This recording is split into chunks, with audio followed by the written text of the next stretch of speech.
Horse ownership has many benefits. Visiting Newmarket and seeing behind the scenes is one of them. But for some, the experience goes much deeper. It becomes therapy. Brilliant, we love it. Brilliant, we love it. Yeah, we love it down here. It's excellent. Yeah, it's a lovely place. For me, in my job, work in sales, it really does for 24, 48 hours take me out of the day-to-day stress. So, yeah, really, really helpful for my personal mental health. Yeah, look.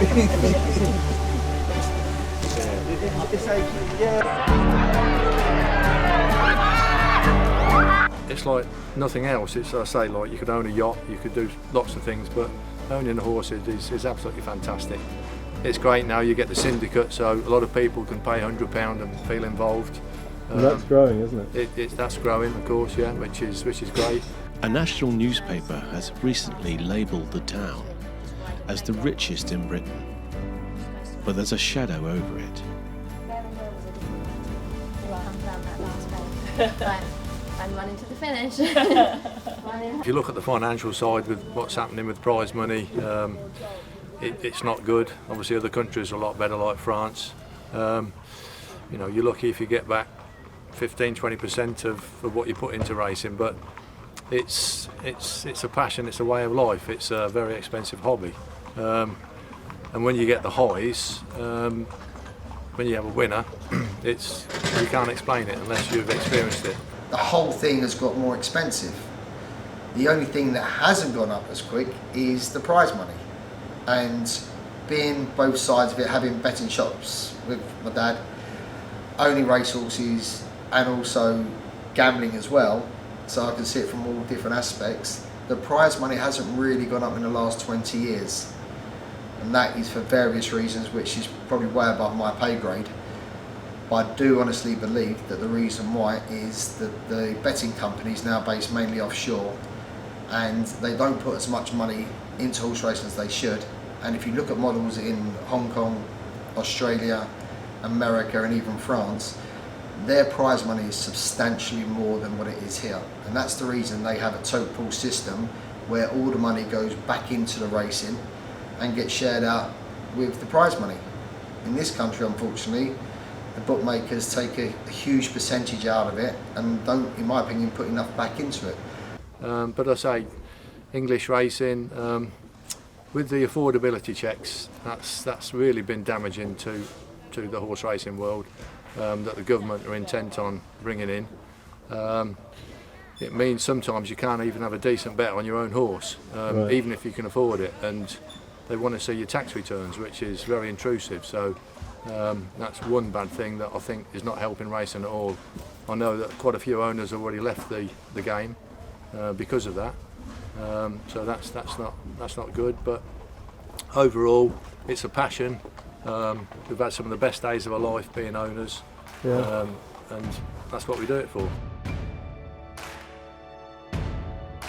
Shanice, Lucy, can we have a leg up, please? Yeah, perfect. Back at Simon Pearce Racing, the work continues, and some new technology is being used on the horses, which promises to bring Formula One levels of data to the training.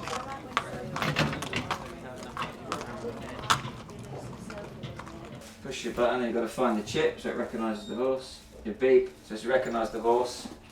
And you get the little green light on here, which is the tracker, so it's the GPS system. Carly, keep this under your girth, could you please, bud? Undo it. Yeah, just put this on. Otherwise it just rolls everything around.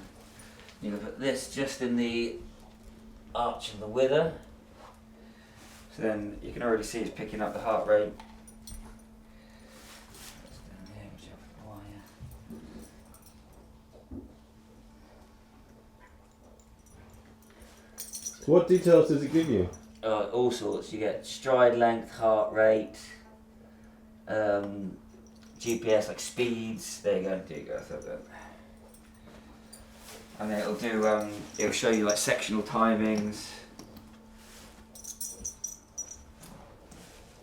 So and recovery, you can obviously. Yeah, and recovery rates, where how quickly the heart rate drops back down to resting. So yeah, then we've got Recognise the horse, got the GPS, we've got the heart rate going.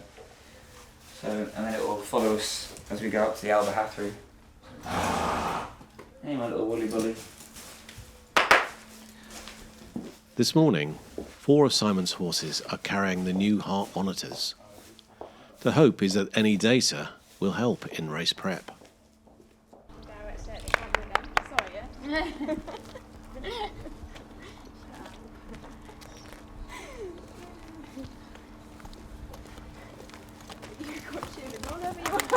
Come on.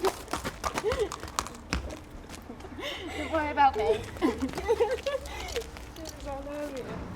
It's these trousers, everything sticks to them. I'm gonna get cold off now. No, that's it. I'm gonna get cold off. It's taking too long.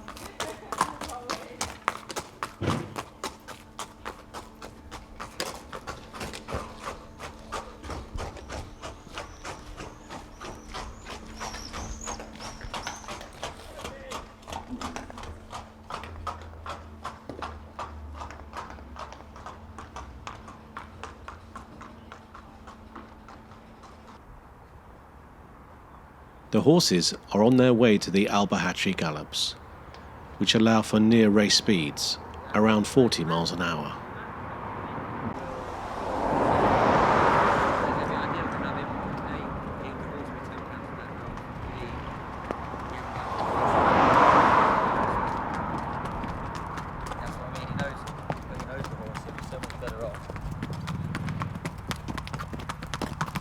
Yeah, perfect, do that. We're just heading down the Alba on the next set of runners. So have they all got them on? No, just these two, Carl and Simon. Okay.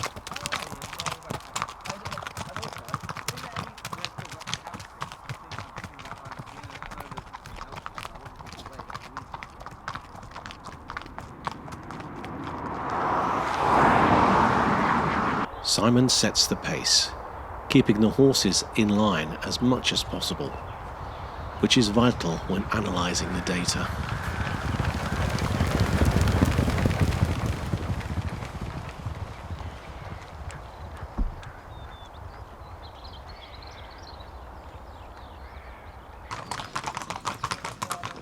The yard is currently trialling the technology, but other yards here and abroad are already using it.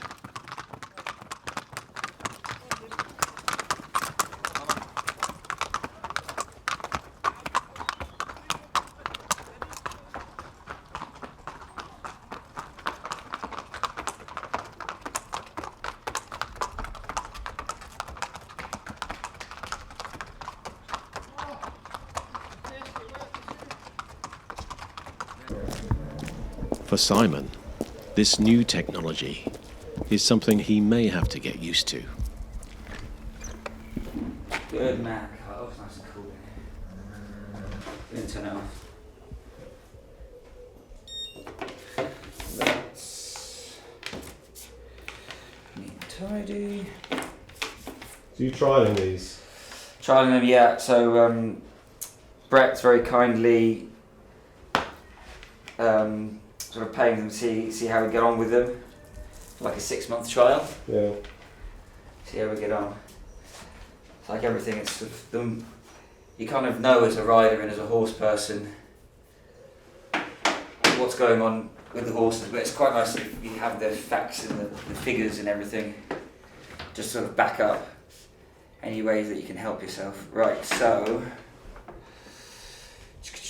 we need to, where's my mouse gone? So is there more data than you'll ever need? There's a lot you can pick and there's a lot. Like I say, so it's new to me, so what the heck am I thinking? I'm still not 100% knowing what I'm doing, but I've got a rough idea. I can upload it and then I ring the chap. Here we go, look. Right, so I don't know if you can see this. So you've also got the monitors here. This is the app that they have. So I've got a sync of my training. So what we've just done just then. It'll take a few minutes. So where are we now? You can see the Bluetooth buttons going so that's connected. So which horse was this one on? So we had it on, who do we have it on? So we had it on Taravara Stormcatcher earlier, and then we've just had it on Royal Expert and Duly Spiced. I'll get there eventually. And so it's just uploading here.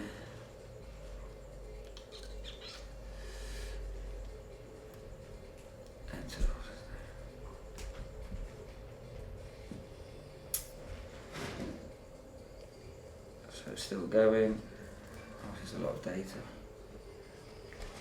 Will you show you things like that you don't know about the horse that maybe Potentially, I can show you things like possible stride illness? length and yeah. So that's the thing. So Miles said, obviously, the more you do, the more data you have. So then you can go back and relate. So you could work a horse, and then it will tell you if the stride's shortened. So it's like, oh, it's not quite reached out as well as it did last time. He might be feeling something and things like that. But yeah, there's all sorts of bits. I'll show you in a minute on the computer. There's all sorts of things it shows you. It's phenomenal. Create a new horse. So that'd be amazing, create a new horse. yeah, I wish it was that easy. And the next thing is, what the heck's my password? Oh, does it remember me? That's very helpful. So this is your app. So this is actually on the computer now. Now I've got to somehow remember how I update it. We import the data. Yeah. So where do we go? My trainings? Nothing's come up here. Oh, it has. There we go. So here's today. Alright done. So what are the comparisons?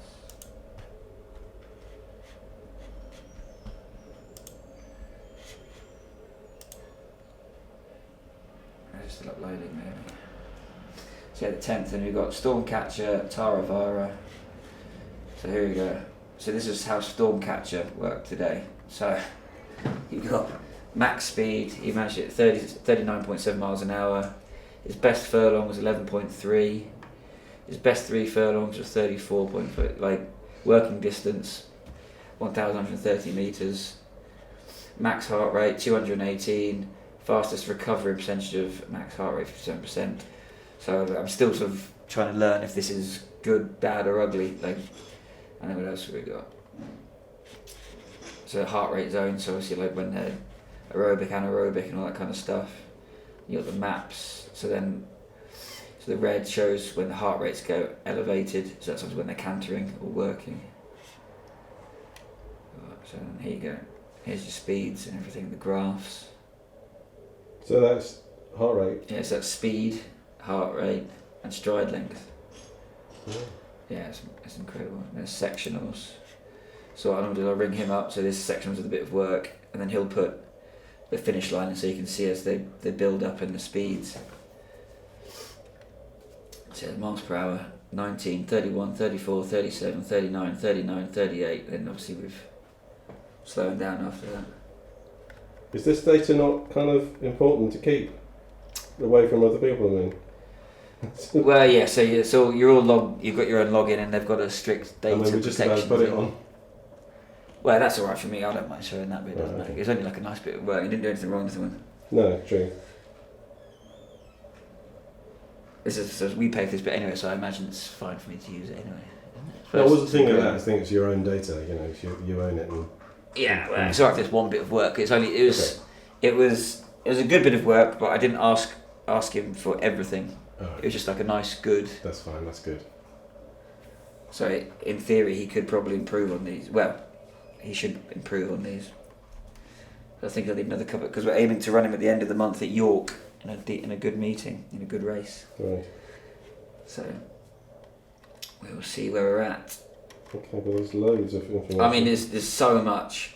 Well, I suppose the trouble is you can sit and have too much at the same time. So when I talk to Miles, I still try and just simplify it for myself, and because I'm only a simple horse person myself, it's like he felt this at this point, he felt that at that point. Yeah. How does that correlate to the numbers that I'm looking at on the screen?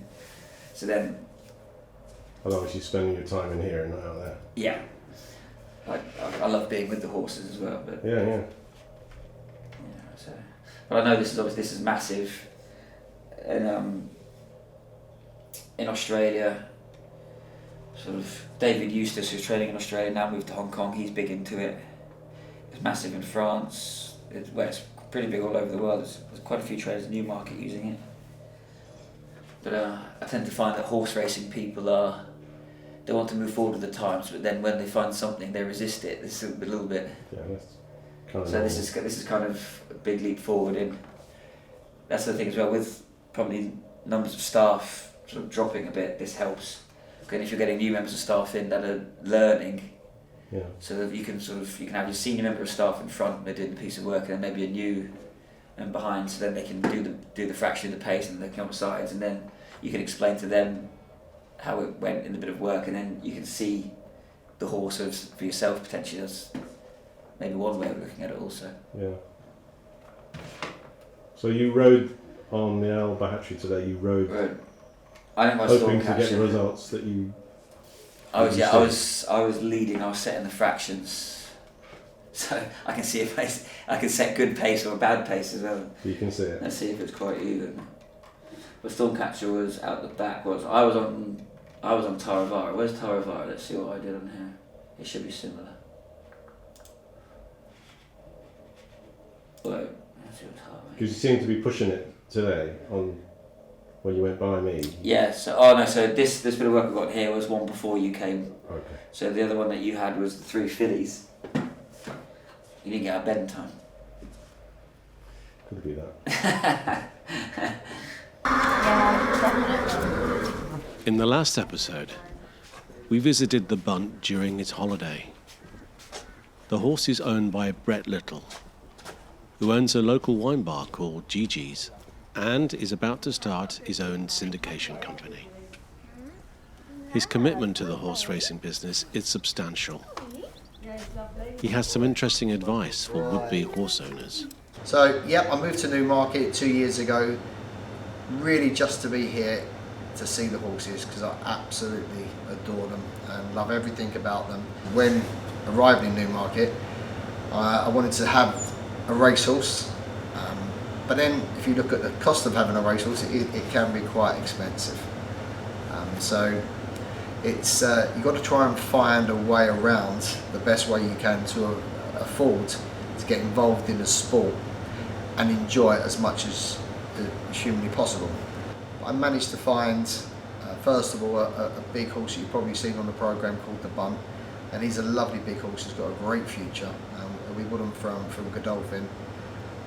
For not a lot of money, and he's run second 3 times, and he's now rated 76, and he's out with Robbie and Kirsty Mills having a nice holiday and beefing himself up ready for coming back for hopefully over a jump season, because I love both codes, the flat and the jumps. And I was also very lucky to pick up a wonderful little filly called Go Yabari from a very good trainer, Amy Murphy. And I just thought the horse may need a change of scenery. And I was very good friends with Dylan Kuna, the South African trainer, who's making huge waves here in Newmarket. He's a great guy, very, very nice, very easy to get along with. And in my opinion, I think he's very, very good. So we picked up this little filly called Go Yabari for 5,000 with some friends of mine. And she's now occupying most of the wall behind me, where she's won 5 times this year already and been placed 4 times, so she's certainly paying her way. And since the success of Go Yabari and the Bunt, people have been asking me, can we get involved with you, Brett? Can we get involved in some horses with you? So we've decided between a couple of friends to start a Gigi's Racing Club and a syndicate.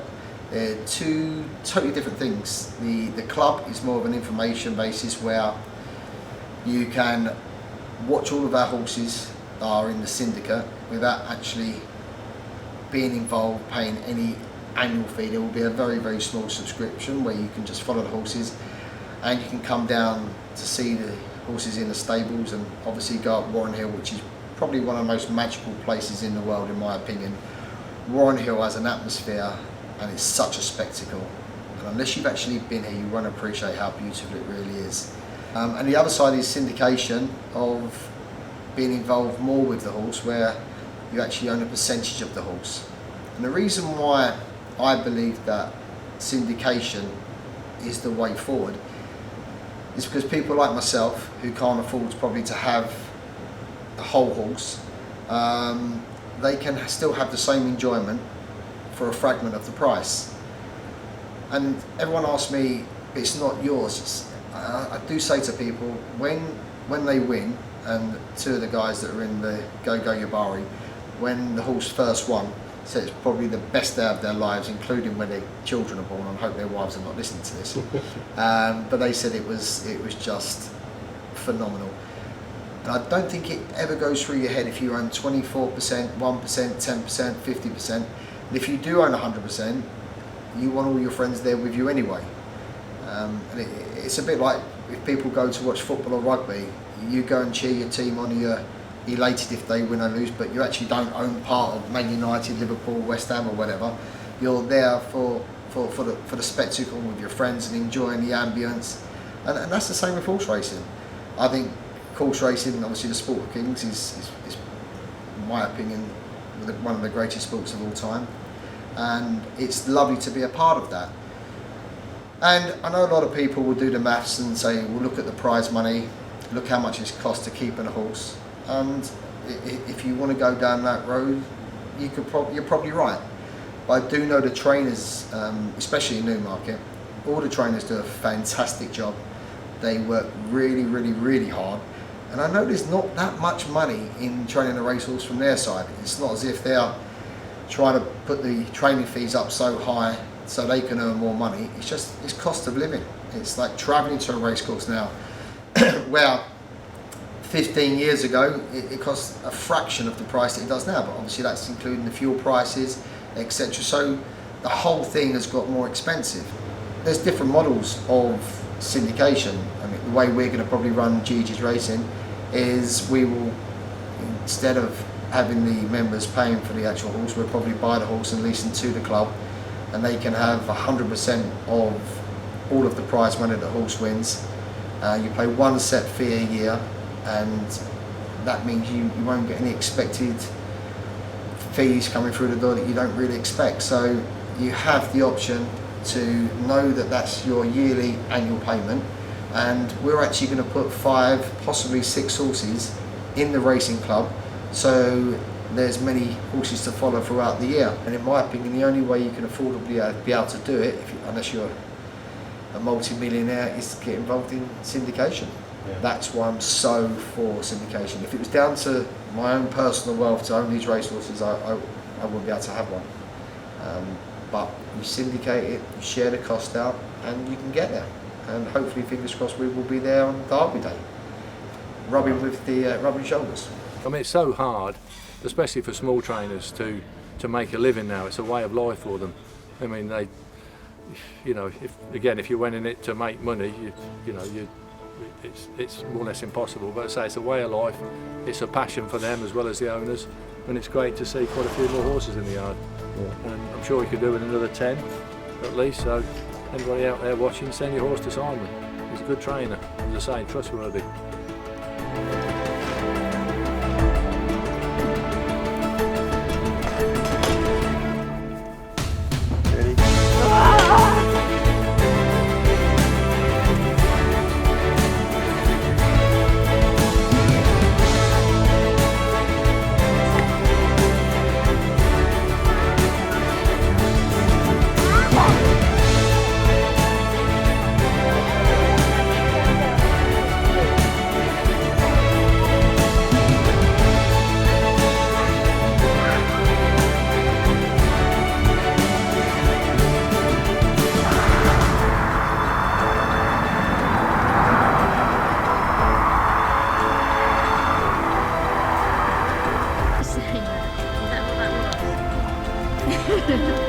Her voice.